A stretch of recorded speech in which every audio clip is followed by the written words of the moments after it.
ഉന്മേഷം, നല്ല ഉണർവ്. അതോടുകൂടി നമ്മൾ ദുആ ചെയ്യും, നമ്മുടെ മനസ്സിൽ തട്ടിയിട്ടുള്ള ദുആ, ദോഷങ്ങളൊക്കെ പുറത്തപ്പെടാൻ വേണ്ടി തൗബയുടെ ദുആയാണെങ്കിൽ തീർച്ചയായും കണ്ണിൽ നിന്ന് കണ്ണുനീര് വീണാലേ ആ ദുആ പോകും. ചെയ്തു പോയ തെറ്റിന്റെ പേര് പഠിച്ചവനെ മാപ്പ് തരണേ എന്ന് പറയുമ്പോഴേ ഒന്റെ മനസ്സ് വേദനിക്കണം, കണ്ണിൽ നിന്ന് കണ്ണുനീര് വീഴണം.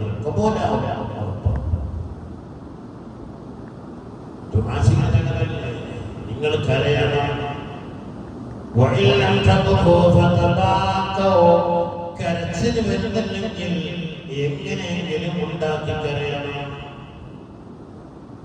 കരച്ചിൽ വരുന്ന നോക്കിയിട്ട് കരഞ്ഞ ദുആ ചെയ്യണം. അങ്ങനെ ദുആ ചെയ്യുമ്പോൾ തീർച്ചയായും അല്ലാഹു തആല അത് സ്വീകരിക്കുമെന്ന് ഹബീബായ മുഹമ്മദ് റസൂലുള്ളാഹി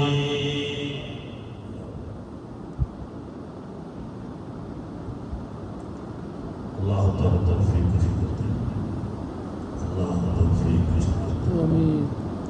ഖാല റസൂലുള്ളാഹി ഖസ്ലത്താനി മൻ കാനത ഫീഹി كتبه الله شاكرا صابرا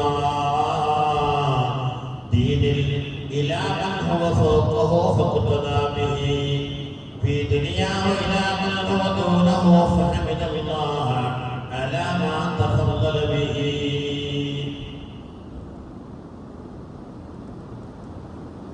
രണ്ട് കാര്യങ്ങൾ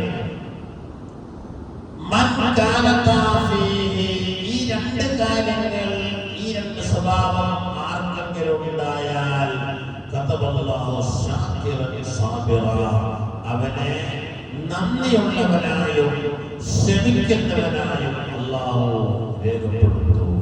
രണ്ട് സ്വഭാവം മനസ്സിലാക്കണം. എന്താ മനുഷ്യന്റെ ഒന്നാമത്തെ സ്വഭാവം? നദറ ഫീ ദീനിഹി ഇലാ മൻ ഹുവ ഫൗഖഹു ഫഖതദ. ദീനിന്റെ വിഷയത്തിൽ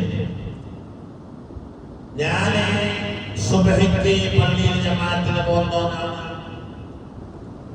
ളുഹുർ അസ്ർ അങ്ങനെ പോകലില്ല.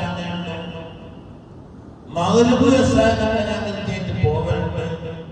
അപ്പോൾ ഓനേക്കാളൊക്കെ നല്ലത് ഞാൻ തന്നെയാണ് എന്ന് ചിന്തിക്കുന്ന എങ്ങനെ?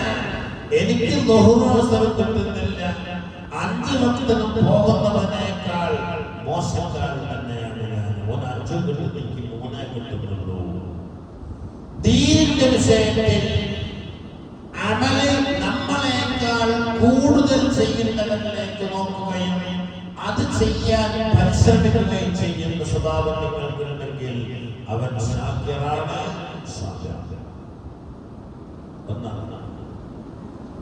ദുനിയാവിന്റെ വിഷയത്തിൽ ഓനൊക്കെ പള്ളിയിൽ പോലും പോകുന്നില്ല, ഓനൊക്കെ പഠിച്ചാൽ കൊടുക്കുന്നുണ്ട്. ഇനിയിപ്പോ ഗൾഫിൽ പോകുന്ന ചെറുപ്പക്കാരൻ ഒരഞ്ച്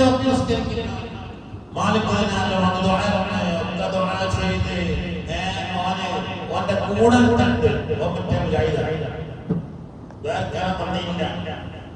പണി വന്നിട്ട് പോലില്ല. അടിച്ചപ്പോ അവന് നല്ല പണി കിട്ടി, പണി കിട്ടിയില്ല. അപ്പൊ പറയാ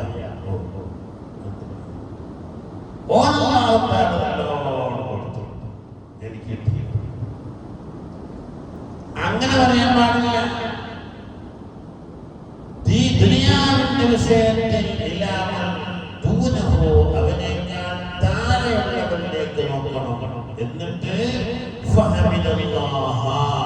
എന്നിട്ട് അല്ലാഹുവിനെ സ്തുതിക്കണം.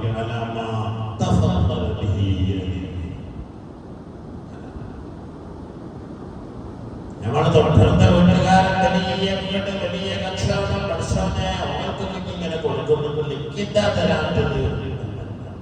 അതിന്റെ തൊട്ടപ്പുറത്ത് വേറെ വീടുണ്ട്, ഒരു ചെറുപ്പം 2 നേരം 3 നേരം പട്ടിണിയാണ്, ഒന്നുമില്ല.